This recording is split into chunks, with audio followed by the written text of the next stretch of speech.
On the Affordable Health Care Act, I understand that Congress has been executive ordered out of it. Is that correct?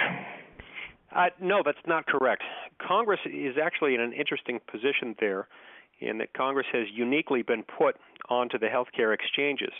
The so-called Grassley Amendment to the Affordable Care Act back in 2010 was inserted into that law because Congress thought it was appropriate that Congress, which is in charge of the laws and in charge of passing legislation, ought to experience firsthand what's happening with the healthcare exchanges.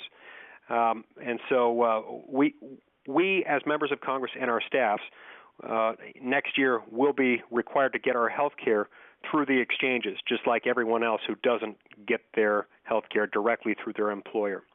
That hasn't changed. Interestingly enough, the IRS and the U.S. Department of Health and Human Services, and for that matter, all other federal employees, including employees of the White House and all other federal employees who were involved in the administration and the enforcement of this law will not be under the exchanges. I think they probably should be. I think that probably makes sense, but they're not. And another interesting data point here is that the IRS Employees Union has feared that they might actually be put on at some point, that somebody might step in and say, perhaps the IRS should be in the same position as Congress on this one.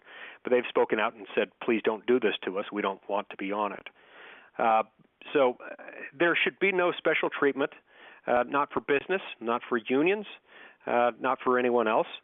And that's one of the many reasons why I think we need to delay this law.